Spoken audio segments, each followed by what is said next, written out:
Here are the exercise for the Lost Boy 2, textbook page 78 to 79.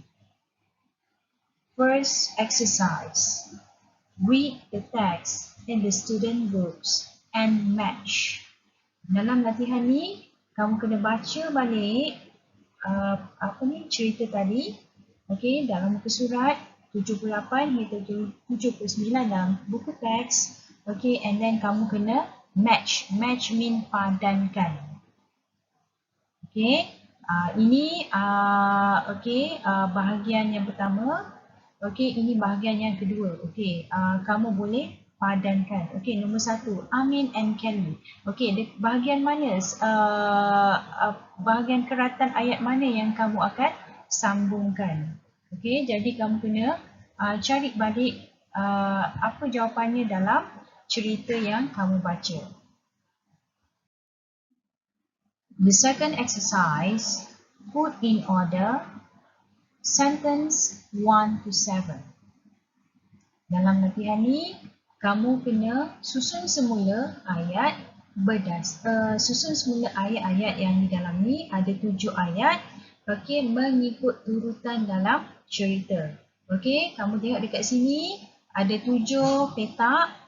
Ayat mana yang datang dulu dalam cerita, yang kamu jumpa dulu dalam cerita, and then kamu letak nombor 1. And then ayat yang kedua yang kamu jumpa dalam cerita yang mana? Okey, letak nombor 2 sehingga yang ke-7. Okey, letakkan nombor dalam petak ini. Okay, for this part, teacher will tell you about emotion. Okay, I want to inform you about emotion. So these 3 emotions are the one that we use frequently in our class. Okay, yang ini yang biasanya cikgu dah terangkan, selalu terangkan dalam kelas. Okay, awak tengok Okay, I provide the picture. Okay, you see the first boy.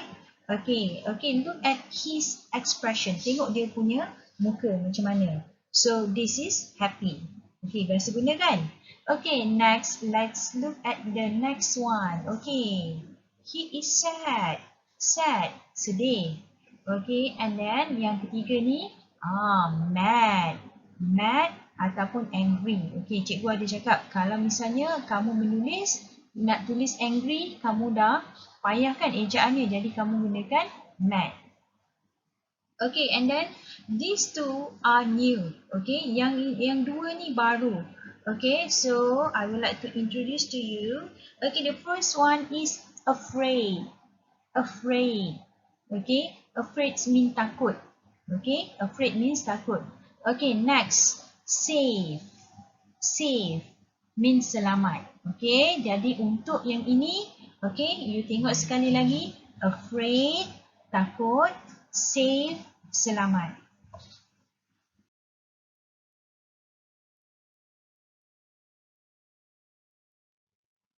Okay, teacher provide the answer, but okay, you must do the exercise on your own first.